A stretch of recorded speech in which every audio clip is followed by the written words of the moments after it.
Hi guys, welcome to Reality Explaining. Today we're gonna talk about Planet of the Humans, the new Michael Moore's documentary about renewable energies and how it has been rejected by climate activists who have called for it to be taken down.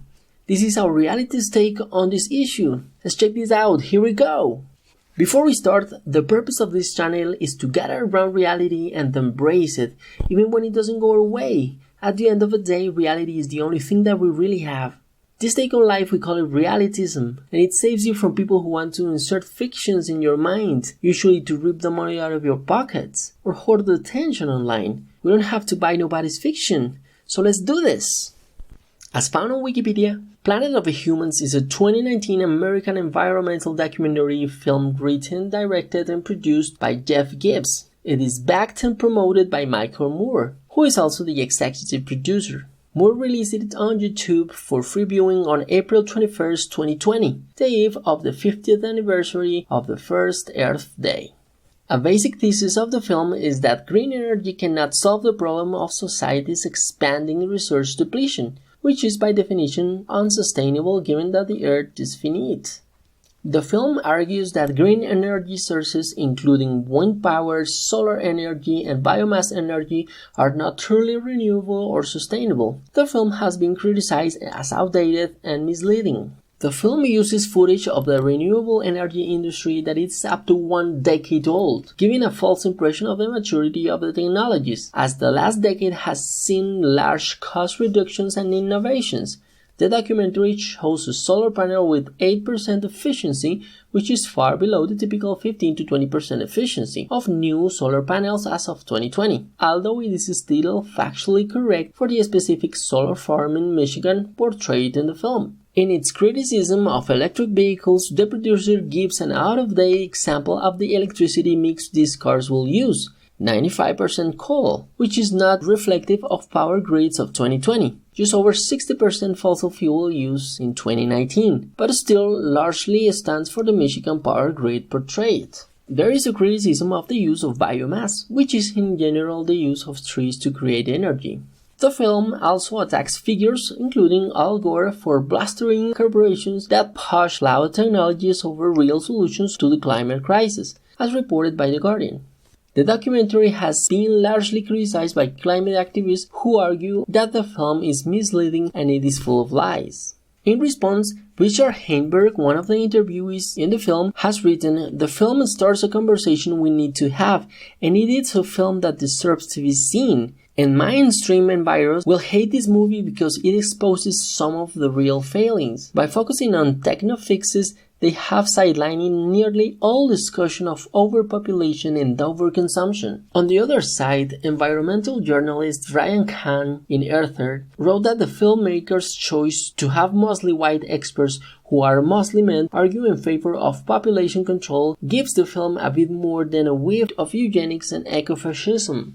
When pressed in an interview in Rising about these accusations, Gibbs responded that they never use the term population control and are not in favor of it, and adds that in a recent UN study on the extinction crisis also mentioned population growth and economic growth as the primary drivers of the crisis. A letter written by Josh Fox, who made the documentary Gasland, and signed by various scientists and activists, has urged the removal of shockingly misleading and absurd film for making false claims about renewable energy. Planet of the Humans trades on debunked fossil fuel industry talking points that question the affordability and reliability of solar and wind energy, the letter states, pointing out that these alternatives are now cheaper to run than fossil fuels such as coal. Michael Mann, a climate scientist and signatory to Fox letter, said that the film includes various distortions, half-truths, and lies, and that the filmmakers have done a grave disservice to us and the planet by promoting climate change in activist tropes and talking points. These are the statements from both sides. Now it's our turn. For a start, here at Reality Explaining, we accept that inside reality climate has been warming up lately. It used to be cool out there, and now you get first-degree burns after a few minutes exposed to direct sunlight. Anyone with 20 years of age or more can tell the difference, so we don't lose time denying reality. We don't do that here. So, climate has been warming up, and the weather is becoming progressively crazier. Is it human-made? Well, yes. In the entire universe out there, there is an infinite amount of molecular wars, so to speak. Some molecules killing other molecules all the freaking time. It's crazy. It happens the same in our bodies. Some molecules inhibit others. Well, pollutant molecules like CO2 break the ozone molecules and we start running out of our planetary roof. It is middle school knowledge. Are big oil companies the bad guys? Well, no. They provide a product that powers the internal combustion engines of our vehicles and jet engines of our planes that transport the vaccines that saved our lives since we were born. They bring food from the farms to our grocery stores, food that requires preparation like bread and cheese. Our computers, our laptops, our smartphone, internal combustion engines allow their parents to meet and mate. And here we are. They allow workers to commute and be able to choose better paid jobs. Whenever there is an emergency, a police vehicle or an ambulance or a fire truck will come to the rescue, fueled by gas. We can continue for several hours with examples like this. So, big oil companies are not the bad guys, but everyone. Being this bad allows us to improve our life quality and live longer lives. Plenty lives, but they pollute. We need to fix. So that's clear. Now, as a fundamental principle of reality that we here at Reality Explaining accept, we embrace the fact that reality cannot find one side of a political spectrum overall right and the other one overall wrong. Reality slaps right-wing positions as much as left-wing ones. The sole idea that liberals or the left wing or both are the guardians of reality and that reality is on their side is just another fiction. Just because they state that they are the most compassionate side, as if it is a competition to be the most compassionate, doesn't make them automatically right. It makes them more emotional, which can be good and bad. The conversation is required, the dissenting voices are required, especially in a topic like this. That's why we, here at Reality Explaining, embrace the concept of political convergence. Both sides of a spectrum are overall wrong, but both sides of a spectrum have good ideas that overall do good. Once that is said, consider that these are two groups of leftists having an argument, both displaying facts about renewable energies. There are scientists on both sides of this argument. Scientists who can tell the story of reality better than anyone else. But they are having the wrong argument. You'll see, the documentary touches the fibers of those who devoted their lives to promote clean energies like wind and solar. They feel offended that the documentary publicly shows that clean energies are not perfect, which is true, and they engage on corrections on the data presented in the film.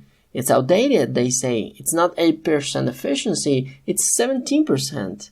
I think we get better the idea. They are not perfect. Which percentage doesn't matter, but we as a species cannot rely on those solutions only.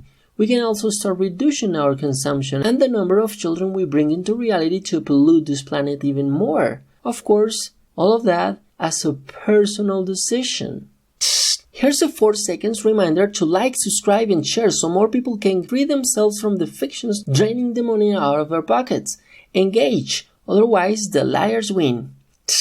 In addition to this, we have a problem with the white man stigma that is racist and sexist. Environmental journalist Brian Kahn in Earthert wrote that the filmmakers' choice to have mostly white experts who are mostly men argue in favor of population control and gives the film a bit more than a whiff of eugenics and ecofascism.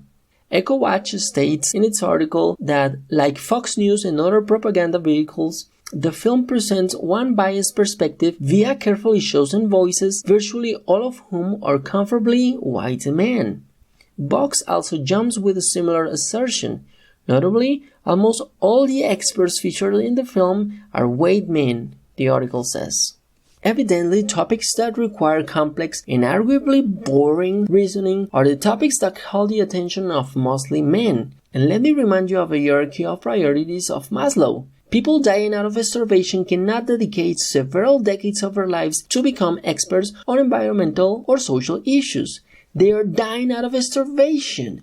The idea that there's gotta be people of every race in the world having a say on the climate change issue or any issue in the infinite universe for that matter is an imbecile idea. You will never find people in every race with decades of expertise in every matter that requires complex and arguably boring reasoning. Only mostly white men in their 50s or older have the proper expertise. Anyway, what is the relationship between minorities in North America and expertise on environmental issues? Since when it is a priority for minorities to massively become experts on climate change, when clearly in the pyramid of needs of Maslow, minorities have to deal with more immediate priorities? What's the relationship between being brown or black and having an expertise in boring old white men conversation topics? Boring old white men conversation topics are the expertise of boring old white men. What's up with giving a voice to a brown or black person no matter if that person is not an expert? We have been personally seen this problem in hip companies that hire women or people from minorities who are clearly and evidently not prepared for a position of power just because diversity, and that inside the framework of reality, very far from the fiction that she's gonna do just fine, end up breaking everything down. We have had to live the increase on stress levels as childish strategies from unprepared new hires in position of power wreck our jobs and provoke the close of our accounts we work in. It's undeniable. Remember the case of Marisa Mayer and the end of a tech giant Yahoo?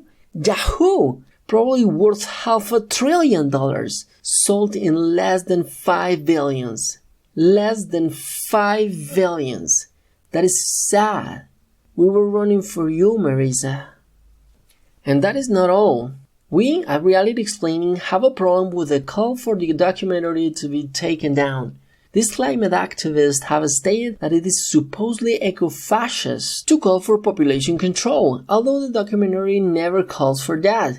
The activists against it are calling for the suppression of the right of information, the right of opposition, the freedom of expression. Censoring a documentary is more like of a tactic of a fascist dictatorship. So, it makes you think.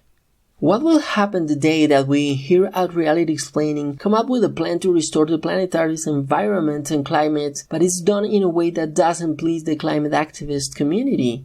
What if we get together and come up with a better idea than them?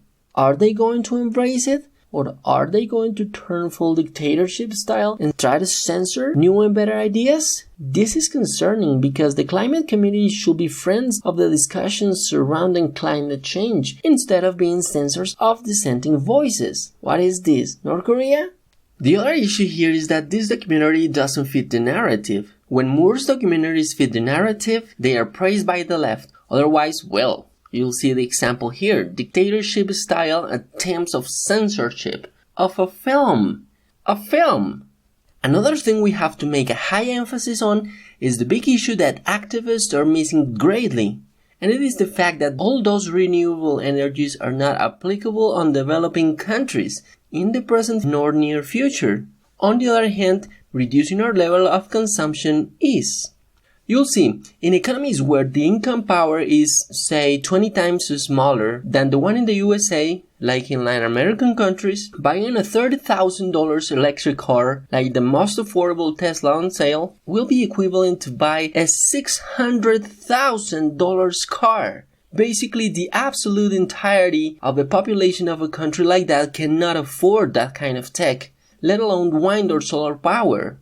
It might become cheaper in the developed world, but it is still greatly unreachable in the rest of the planet. Although you might reference a picture here and there of one or two roofs in Mexico or India with a few solar panels, those exceptions are not the rule, because remember, the exception is the exact opposite of a rule. The exception is what the rule is not. The point Gibbs makes actually makes sense.